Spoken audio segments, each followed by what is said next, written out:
नमस्कार दोस्तों, स्वागत है आपका फिर से एक नए वीडियो में। तो दोस्तों, बीएसएनएल थर्ड पीआरसी लागू होगी, लेकिन कब? जब अफोर्डेबिलिटी क्लोज हटेगा। ठीक है, तो देखिए यहाँ पर अफोर्डेबिलिटी क्लोज एक हिसाब से देखा जाए तो 2017 से बीच में एक तरीके से बीएसएनएल कर्मचारी और बीएसएनएल थर्ड पीआरसी दोनों के बीच में रोड़ा बना हुआ है। वो अगर हटेगा, यानी कि एक तरीके से मुनाफे की शर्त, अगर कोई कंपनी पिछले 3 साल से लगातार घाटे में है तो वो थर्ड पीआरसी लागू नहीं कर पाएगी। अगर कोई कंपनी पिछले 3 साल से लगातार मुनाफे में चल रही है तो वो थर्ड पीआरसी फाइनल कर सकती है। ठीक है, तो इसीलिए यहाँ पर क्या है, अब बीएसएनएल तो पिछले 2007 से लगातार मुनाफे में नहीं आई है, मतलब लगातार घाटे में है, तो थर्ड पीआरसी लागू नहीं कर सकती। ठीक है, तो देखिए यहाँ पर आज इस वीडियो में आपको बताने वाला हूँ कि जो अफोर्डेबिलिटी क्लोज है, सरकार ने इसमें क्या छूट देने का प्रस्ताव रखा है, या फिर जो रिलैक्सेशन यहाँ पर मांगी थी यहाँ पर कर्मचारी यूनियंस ने कि भाई साहब हमें अफोर्डेबिलिटी क्लोज में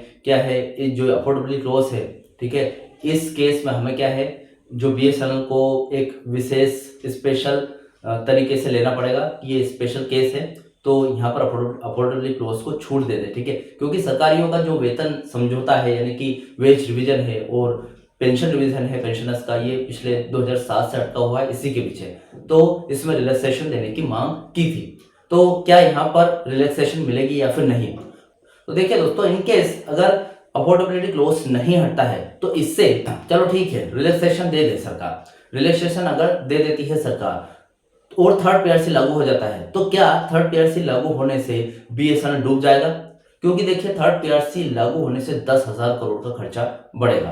कंपनी फिलहाल घाटे में है, इसलिए अफोर्डेबिलिटी क्लोज लगाना जरूरी था। अब उसको अगर रिलैक्सेशन से अगर हम हटा देते हैं, ठीक है, अगर बाईपास कर दिया उसको और हम निकल जाते हैं थर्ड पीआरसी लागू करने, तो ऐसे में क्या थर्ड पीआरसी लागू होने से कंपनी डूब जाएगी?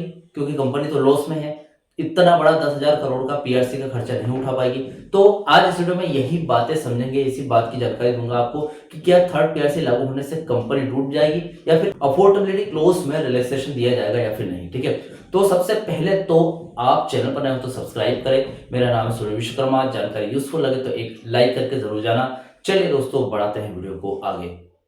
तो चलिए दोस्तों, स्टेप बाय स्टेप इस वीडियो को समझते हैं, और बहुत ही जरूरी है क्योंकि अफोर्डेबिलिटी क्लोज बहुत ही टाइम से दिक्कत दे रहा है। फिलहाल अभी डोट में है फाइल। ठीक है, यहाँ पर मैनेजमेंट कमेटी की मंजूरी हो गई, रेम्यूनरेशन कमेटी की मंजूरी हो गई, बोर्ड ऑफ डायरेक्टर तक की मंजूरी हमने ले ली है। उसके बाद डोट में दिल्ली सरकार के पास है फाइल बीएसएनएल थर्ड पीआरसी की। ठीक है, तो यहाँ पर वहां पर भी एक ही चीज अटकी है, फिटमेंट फैक्टर तो चलो है ही सही, वो मुद्दा जो कि 15 या फिर 0 या 15% के बीच में तय हो जाएगा, लेकिन यहाँ पर मुनाफे की शर्त का क्या, वो सबसे बड़ी बात है। ठीक है, चलिए इसे समझते हैं। देखिए दोस्तों, यहाँ पर बीएसएनएल के थर्ड पीआरसी और अफोर्डेबिलिटी क्लोज को लेकर वर्तमान स्थिति काफी महत्वपूर्ण मोड़ पर है। मार्च 2026 की ताजा अपडेट के अनुसार अगर इस जानकारी को मैं बताऊं तो देखिए, यहाँ पर अफोर्डेबिलिटी क्लोज का न होने का कर्मचारी और पेंशनर्स पर क्या असर पड़ेगा। देखिए, अगर यह क्लोज कहता है कि कंपनी मुनाफे में होगी तभी वेतन बढ़ाएंगे, हटा दिया जाता है तो असर कुछ ऐसा होता है। देखिए,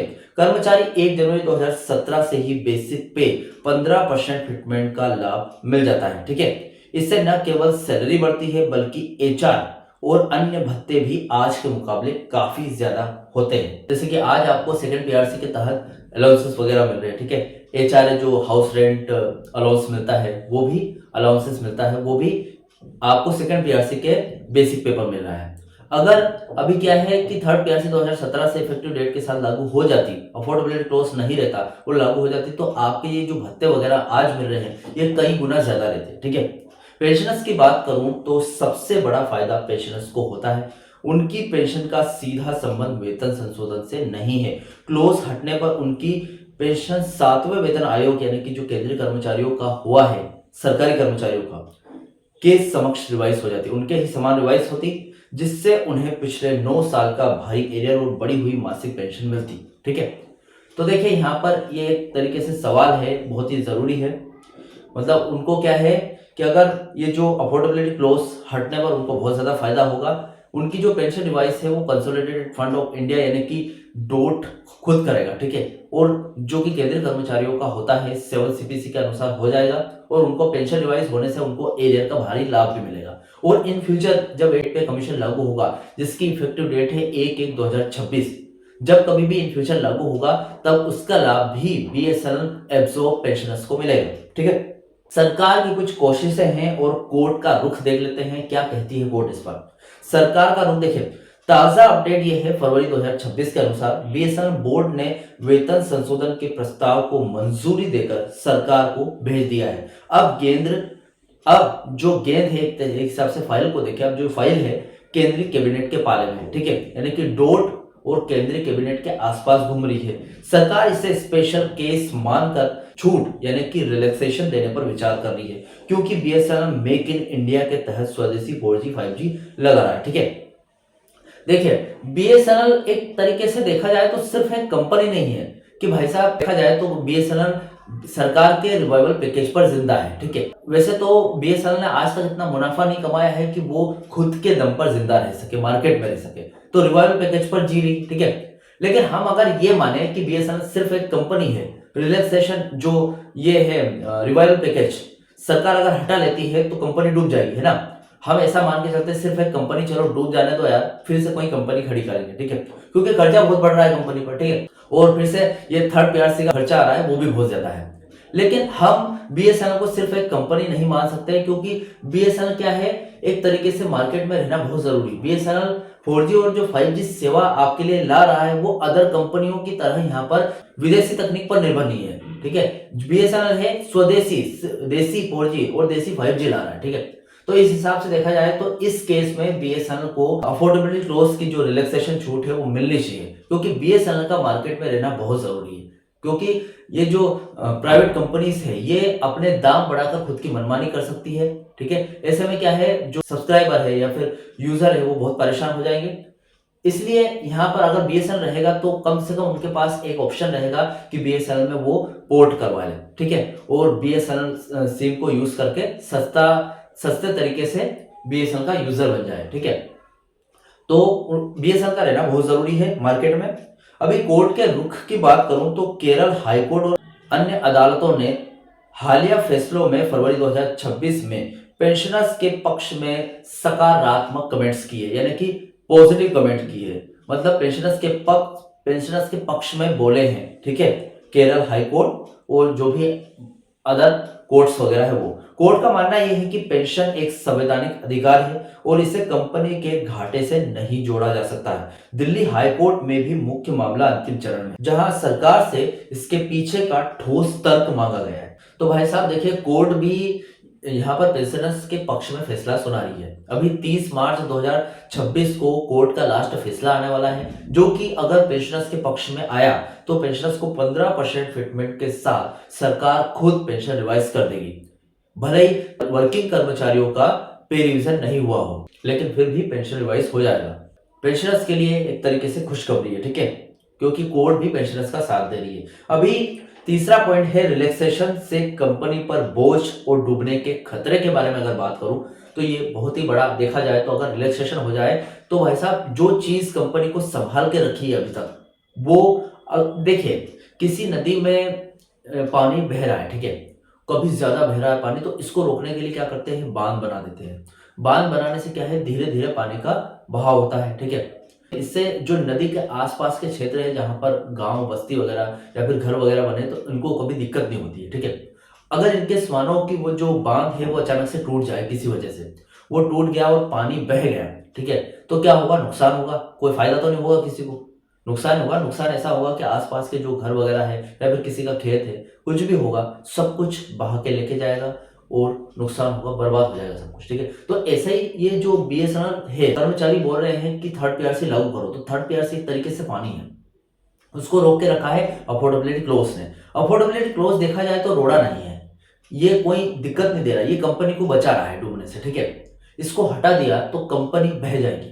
ठीक है, तो देखिए कैसे, देखिए वित्तीय बोझ की बात करूं तो अगर सरकार पूरी तरीके से 15% फिटमेंट के साथ थर्ड पीआरसी लागू करती है तो अनुमान के मुताबिक कंपनी पर सालाना लगभग 3000 करोड़ से 6500 करोड़ यानी कि 6500 करोड़ का अतिरिक्त बोझ पड़ेगा सिर्फ थर्ड पीआरसी लागू करने से। ठीक है, कितना, हर साल यानी कि सालाना 3000 करोड़ से लेकर 6500 करोड़ का यहाँ पर बोझ पड़ेगा कंपनी पर, जो कि कंपनी को उठाना है।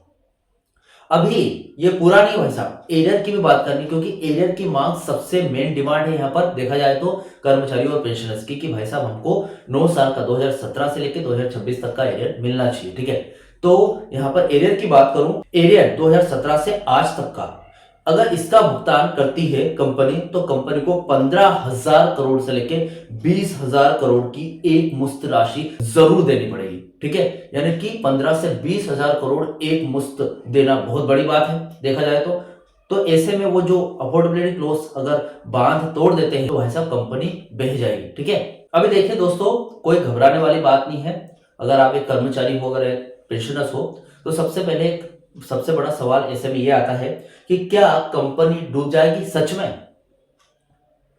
तो सबसे बड़ी बात है कि नहीं, क्योंकि सरकार ने बीएसएनएल के लिए 3,22,000 करोड़ का रिवाइवल पैकेज पहले ही देख रखा है। यानी कि उन्होंने, सरकार ने पहले से ही पता है सरकार को कि भाई साहब ये जो अफोर्डेबिलिटी क्लॉज है ये हट जाएगी, और हट जाएगी तो कंपनी बर्बाद हो जाएगी। तो इसके लिए क्या है, सरकार ने पहले ही देख के रखा है कि भाई साहब थर्ड पीआरसी तो लागू करना जरूरी है। कंपनी थोड़े बहुत प्रॉफिट में आई है तो 2026 में ये जो यूनिट्स वगैरह है ये लागू करवा के रहेंगे थर्ड पीआरसी। तो इसलिए क्या है, कंपनी डूबे ना, इसके लिए सरकार ने 3,22,000 करोड़ का पहले से ही रिवाइवल पैकेज देख के रखा है। जरूरत आने पर इसका यूज करेंगे, लेकिन जितना हो सके थर्ड पीआरसी को काबू में रखना, यानी कि थर्ड पीआरसी ना होने देना, या फिर थर्ड पीआरसी में फिटमेंट फैक्टर को जीरो करना। ऐसे क्या है कि 3,22,000 करोड़ तो देख के रखे हैं, लेकिन उसमें से भी कम खर्च हो। ठीक है, ये कर रही सरकार। बीएसएनएल अब पॉजिटिव हो चुका है। सरकार इसे रणनीतिक यानी स्ट्रेटेजिक सेक्टर की कंपनी मानती है, इसलिए इसे डूबने नहीं दिया जा सकता। वेतन का बोझ सरकार अपने बजट से या फिर 4G रोल आउट के मुनाफे से एडजस्ट कर सकती है। ठीक है, कि यानी कि जो अपना बजट है उन्होंने जैसे कि 3,22,000 करोड़ का बजट ऑलरेडी बना के रखा है। ठीक है, या फिर 4G रोल आउट होगा इन फ्यूचर, तो उसमें से भी बहुत सारे यहाँ पर पेमेंट तो आएगा। ठीक है, मतलब बजट बनेगा, फिर से प्रॉफिट आएगा, तो अपने प्रॉफिट से ये जो बीएसएनएल का जो थर्ड पीआरसी का इंक्रीमेंट है वो प्रॉफिट से चलाती रहेगी, और एरियर वगैरह है ये 3,22,000 करोड़ का जो बजट बनाया है इससे चलाती रहेगी। ठीक है, तो कुछ इस तरीके का प्लान बनाया है सरकार ने। चौथा पॉइंट है बीएसएनएल का भविष्य क्या है और मार्केट में क्या स्थिति रहने वाली है वो देख लेते हैं, क्योंकि बहुत जरूरी है। थर्ड पीआरसी लागू होगा तो कंपनी पर कर्ज बढ़ेगा, यानी कि जो कि कंपनी पर 10,000 करोड़ का बोझ आएगा, और एरियर में तो बहुत ही ज्यादा बोझ आएगा। ठीक है, तो इससे देखते हैं कि मार्केट में इन फ्यूचर कंपनी क्या परफॉर्म करेगी। देखिए, मार्केट में सबसे पहले तो वापसी होगी। 2026 की रिपोर्ट बताती है कि बीएसएनएल ने देश भर में लगभग 1 लाख 4G साइट चालू कर दी है और 5G की टेस्टिंग शुरू हो चुकी है। निजी कंपनियां एयरटेल और जियो के टैरिफ महंगे होने से ग्राहक वापस बीएसएनएल की ओर आ रहे हैं। ठीक है, यानी कि जैसे मैंने आपको बताया, जो निजी कंपनियां हैं, प्राइवेट कंपनी है, ठीक है, जो प्राइवेट टेलीकॉम कंपनी है, इनके जो प्लान महंगे होने की वजह से क्या है कि फिर से यहाँ पर बीएसएनएल की तरफ लोग दौड़ रहे हैं और सब्सक्राइबर भी बढ़ रहे हैं बीएसएनएल के धीरे धीरे। ठीक है, लेकिन अभी क्या है, 5G का रोल आउट नहीं हो पाया, 5G लॉन्च नहीं हो पाया पूरी तरीके से, सिर्फ टेस्टिंग चल रही है। लॉन्च होगा तो यहाँ पर बीएसएनएल की तरफ ज्यादा से ज्यादा सब्सक्राइबर आएंगे। मुनाफे की चांस की अगर बात करूं, कितना मुनाफा कमा सकते हैं, देखिए वित्त वर्ष 2025 से लेकर 2026 के लिए बीएसएनएल ने 27,500 करोड़ के राजस्व यानी कि रेवेन्यू का लक्ष्य रखा है कि भाई साहब 2025 की एंडिंग से लेकर 2026 की एंडिंग तक एक साल में कंपनी को कम से कम 27,500 करोड़ रुपए कमाने चाहिए। ठीक है, एरियर देने के लिए बाद में बैलेंस शीट पर दबाव दिखेगा, लेकिन जैसे जैसे 4G और 5G से ARPU यानी कि जो पर यूजर कमाई है वो बढ़ेगी, कंपनी आत्मनिर्भर होने की दिशा में बढ़ेगी। ठीक है, तो यहां पर लक्ष्य अच्छा रखा है कंपनी ने, 27,500 करोड़ का एक साल के लिए लक्ष्य रखा है। अगर थर्ड पीआरसी इन केस लागू कर देती है सरकार, तो यहां पर कहीं ना कहीं कंपनी को लॉस नहीं होगा, ऐसा बताया जा रहा है। ठीक है, सटीक स्थिति यह है, कुल मिलाकर बात यह आती है कि बीएसएनएल अब केवल एक टेलीकॉम कंपनी नहीं है, बल्कि भारत सरकार की डिजिटल कंपनी का एक प्रतीक है। इसलिए इसका मार्केट में बने रहना 100% तय है। कंपनी का भविष्य भाई साहब वेल्डन है, कंपनी नहीं डूबेगी, और कंपनी नहीं डूबेगी तो आपको भी कहीं ना कहीं बहुत ज्यादा फायदा होगा। ठीक है, तो फिलहाल ये अपडेट थी। इस अपडेट से रिलेटेड जो भी आपके डाउट क्वेश्चन वगैरह हो तो मुझे कमेंट बॉक्स में कमेंट कर सकते हैं। वीडियो अच्छा लगा तो वीडियो को लाइक कमेंट से जरूर करना। मिलते हैं दोस्तों नेक्स्ट वीडियो में। सी यू सून।